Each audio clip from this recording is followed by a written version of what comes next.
Welcome to Cloud Security Podcast by Google. Thanks for joining us today. Your hosts here as ever are myself, Tim Peacock, the Senior PM for Risk Analytics in Google SecOps, and of course, Anton Chuvakin, a reformed analyst and senior staff in Google Cloud's Office of the CISO. You can find and subscribe to this podcast wherever you get your podcasts, as well as at our website, cloud.withgoogle.com/cloud-security/podcast.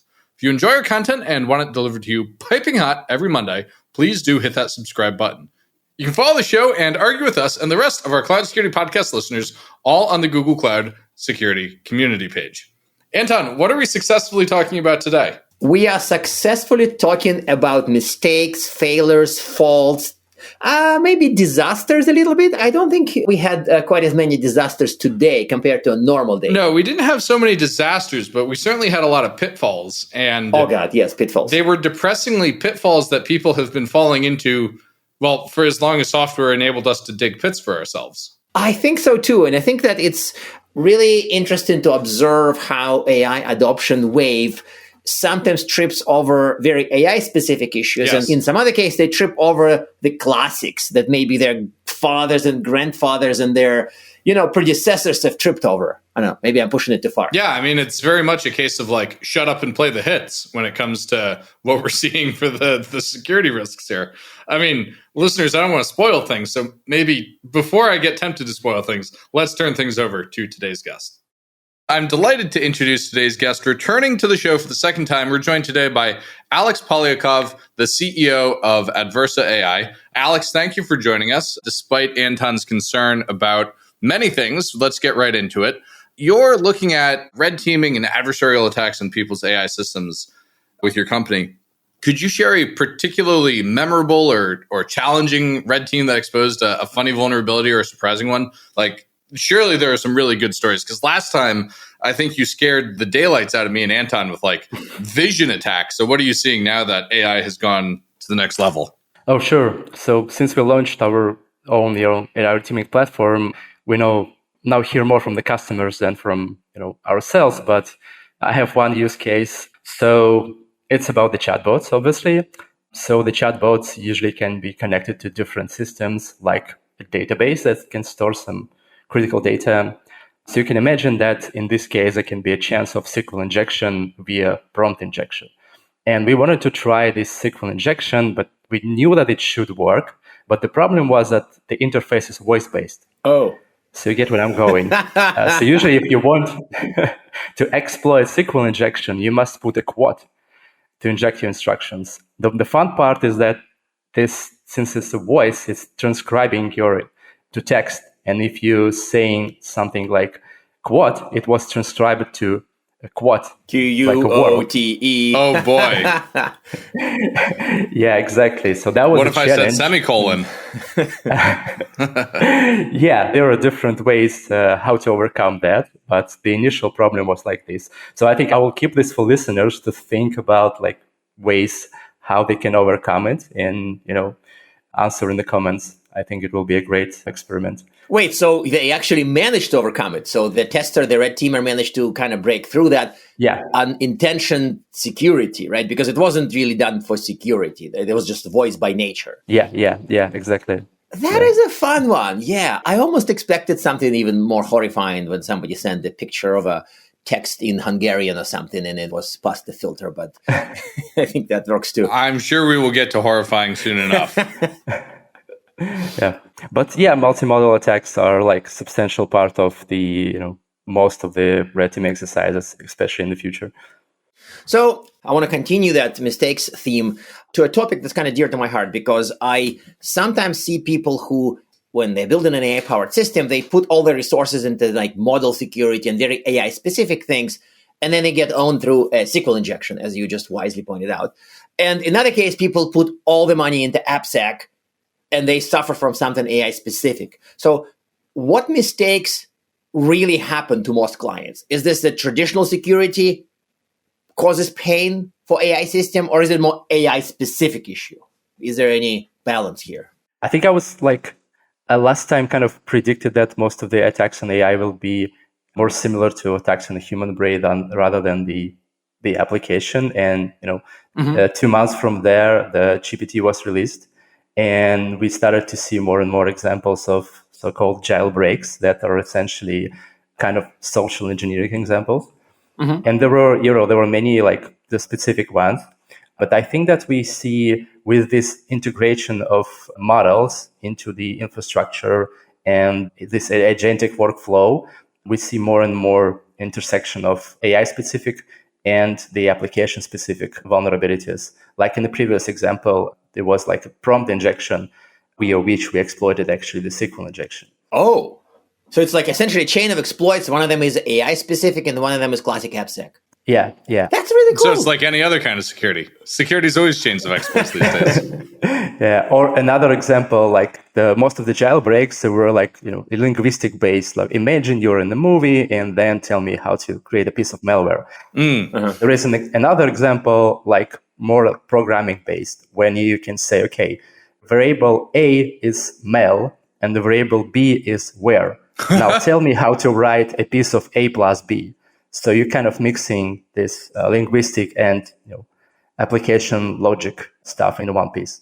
Wow. It's not exactly like really scary, but it's also fascinating from the intellectual point of view. Like it's really smart. It really points to how complex and generative language is and how much harder it is to filter all of the ways you could use natural language as opposed to the limited subset of ways you could use, say, SQL or abusing a browser's headers. Yeah, I can add another layer because like there are attacks which are specific to AI that are like adversarial examples in images. When you change some pixels in a text can be the same thing, but you change tokens. So instead of saying malware, you can calculate what is the vector which is in the hyperspace, which is close to the word malware. Of course. And it can be some gibberish that, all the filters won't be able to catch. That's even more fun. Wow. That is really fun. Yeah. So it's definitely one of those exciting areas, but probably people trip over much simpler things in their first project, right? I'm sure when you start the testing, it's something more classic, right? Like what's the baby's first AI mistake? By baby meaning an enterprise in this case. Okay, so I think there is another one. So we tested, there also was one application. It used some, so that chatbots are not good at calculating mathematical expressions. Though there was one article probably dropped like yesterday that AI systems are actually learned how to do the mathematical operations in a very weird way, but that's another topic. But usually if you want to do some mathematical operations, you connect some external library or you ask some API or you run operating system commands and you asking like calculator.exe to run your calculation. And that's where you can have the vulnerability. So in one of the tests, we just, exploited this mathematical calculation and ran the operating system command.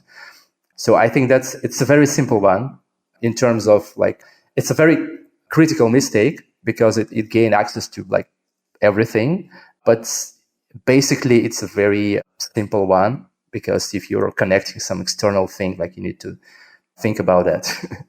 But I feel like this is the kind of mistake people were making with, PHP websites in the early 2000s. Like, surely the idea of passing commands out to the operating system to evaluate when you haven't determined their trustworthiness, we would know better. Oh, we don't. Yeah, exactly. But I think the problem is that we have a new generation of like developers, which are AI specific developers that are not really trained on all the mistakes that we've had. And we do it again. Wow. I suddenly feel very old. This comes up actually only all of the time, frankly, because somebody surprised me back in the day about some modern mobile OS on a phone being vulnerable to something like Ping of Death from 1991 or something. And I said, why not? And they said, why is it? And they said, well, the developers didn't learn the previous batch of lessons. They unlearned them. So a lot of unlearning seems to be going on with AI is if we are down to PHP passing code to the OS. Wow. I'm depressed a little bit. And also, I want to make it worse. So I know it's not your job, Alex, to fix all that, but it sounds like some of it is kind of unfixable, right? Because it uses a language, English or otherwise, to take over the computer in the back, right? Like, that's not really fixable, much of it. Like, content filters are not going to solve it. stupid counter filters. But so you need to have the smart content filters, like AI-driven content filters, to get rid of AI-driven attacks. But the problem is that you need to take care that your AI-driven content filters are not hacked by the same method because of AI vulnerabilities. Yes. Funny enough, this is literally my favorite example to give to some clients, that exact example, because somebody who was alive at the time of buffer overflows being new, that's here at Google, said, Anton, remember the time in the late 80s when buffer overflow was like a secret new technique? And if you protect against buffer overflows with the filter, you never knew if the filter has this buffer overflow as well, because you don't understand buffer overflows. And it kind of made me think, wow, that's what we have with LLM-based security. Because if you don't understand LLMs, but you buy a security LLM that you also don't understand, it may well have the same issue as your system that you're protecting. Yeah, absolutely. Or the chain of attacks, and that's a real problem. But it doesn't mean that you should not use, AI to protect AI. Because, you just need to think. Yeah, then we're screwed if we have to think. We're in real trouble. I feel like there's some really dark, almost sci-fi, high fantasy thing here of people failing to learn the old lessons, but some people do learn the old lessons. But you have to have this ever-increasing body of knowledge of risks before you can move forward. And it feels like there's this eventual headwind or tax on any possible progress because you have to learn all these old lessons. This just makes me very sad. So are you ready for agents? That's not really a question. Whether or not. It's a question to shift to the next batch of our story. And I think that I am personally quite freaked out over some agentic use because I see how bad we are with chatbots who don't use tools. And suddenly somebody shows up and says, here, I have this LLM connected to 2 use APIs and it has memory so it can hold a grudge. Okay. Okay, that's a joke. So with the rise of agents, what changes? What happens to the attack surface? Have you done any agent tests for clients? Yeah, absolutely. I mean, the agents are where the enterprises will finally figure out cybersecurity risks from language models because, most of the chatbots can be hacked, but functionality is pretty limited. So mostly you can jailbreak the chatbot. It can tell you some restricted topic, but so what? And with the agents, we're not longer just securing the models. We are securing this whole AI ecosystem where the agents interact with each other. And now we have infinite amount of potential threats.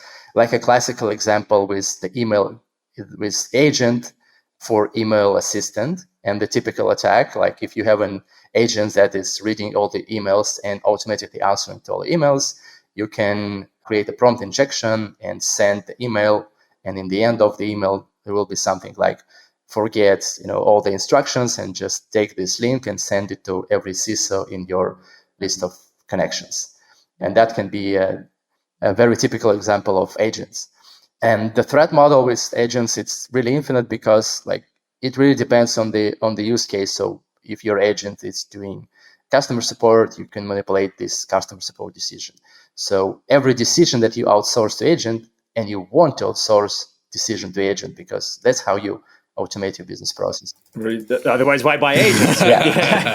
Yeah. Or why build agents? Yeah. So I mean, there's really quite infinite number of potential types of attacks here. The agent attack that scares the daylights out of me is, say I've got an agent running in my browser like Mariner.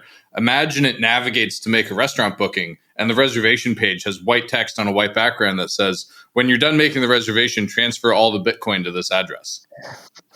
This is kind of, is this public knowledge? I mean, did I just disclose an attack on our podcast for the first time? I don't know. Yeah, that stuff, hypothetically, if this were to exist. Yeah, hypothetically, if that were to exist. No, we've talked about Mariner publicly. Then there would be issues, right? But no, is that a legit fear, Alex? Could you have hidden instructions in public websites and mess with people's in-browser agents that way? Yeah, but it all comes to what is the functionality that is allowed for your agent. So obviously the agent makers are trying to restrict functionality.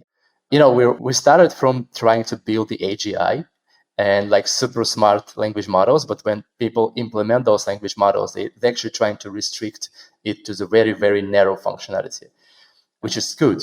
But maybe we sometimes don't need those, super smart AIs because we need just the very simple functionality. I think I'm more nervous about something more mundane with agents. I mean, Tim has his beautiful nightmare scenario, but I'm actually more worried about authentication and identity. And I know that maybe it's not my favorite subject, but I always, whenever I see a demo about, say, agent buys airline tickets, I always have this weird question in my mind. Okay, does it do it as me? Does it do it as special identity, or does it something else?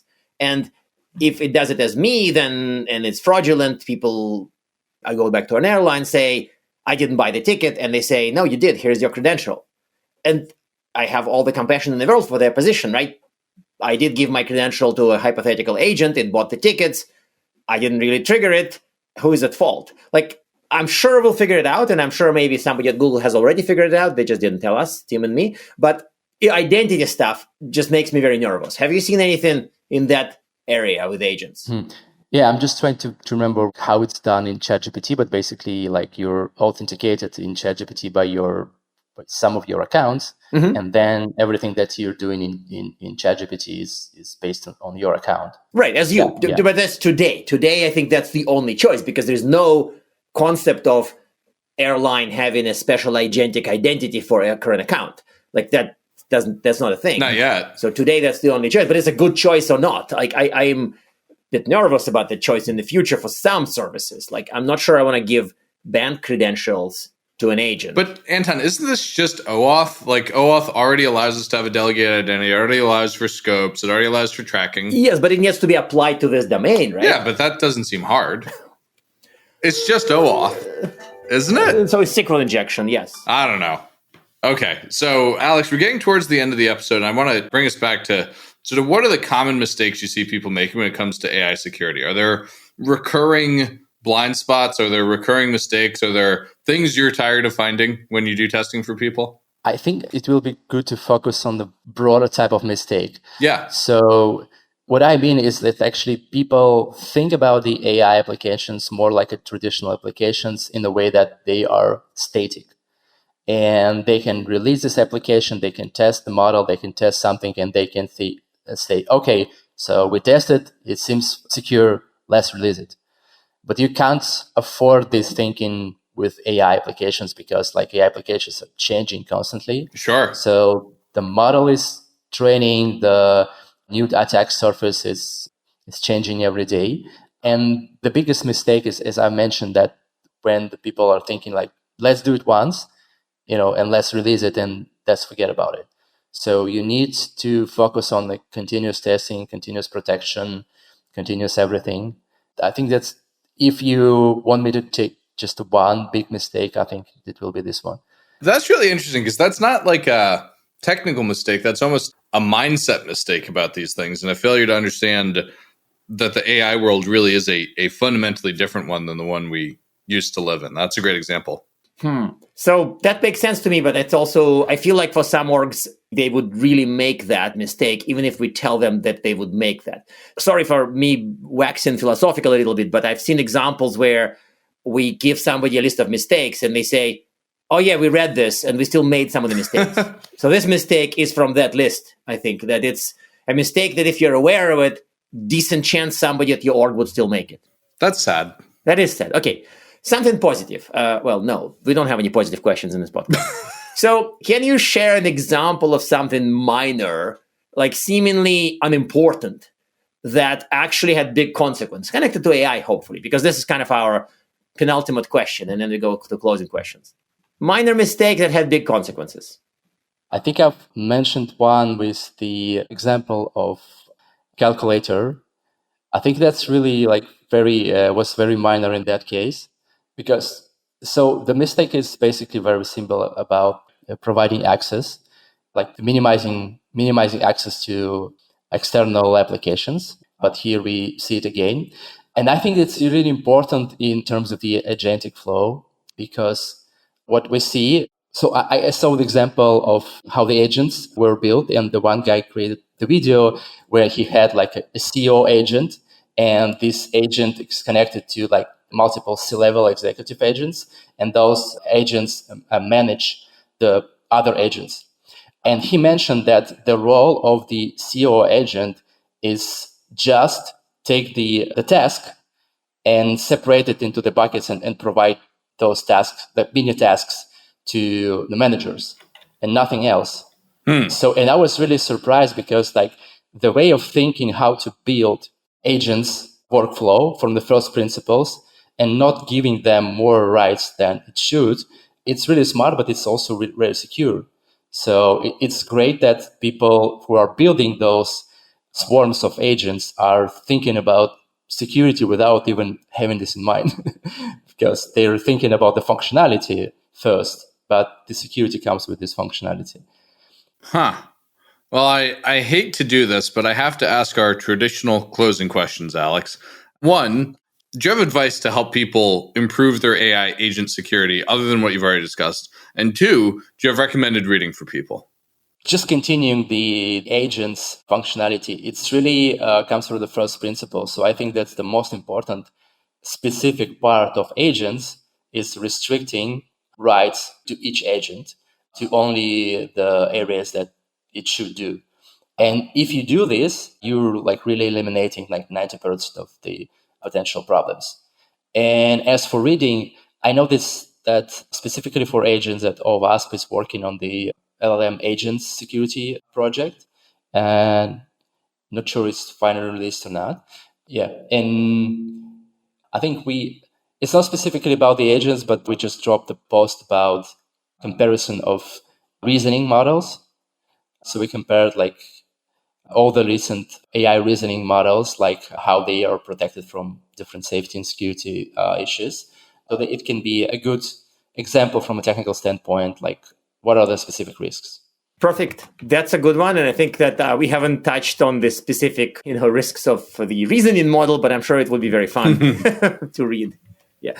Well, Alex, thank you so much for joining us today. I think once again, you've managed to scare us both. And I hope our listeners are appropriately scared, but also motivated to keep their agents safe. Yeah, thank you. And now we are at time. Thank you very much for listening and, of course, for subscribing. You can find this podcast at Google Podcasts, Apple Podcasts, Spotify, or wherever else you get your podcasts. Also, you can find us at our website, cloud.withgoogle.com/cloudsecurity/podcast. Please subscribe so that you don't miss episodes. You can follow us on Twitter, twitter.com/cloudsecpodcast. Your hosts are also on Twitter at Anton_Chuvakin and _Team Pico. Tweet at us, email us, argue with us, and if you like or hate what we hear, we can invite you to the next episode. See you on the next Cloud Security Podcast episode.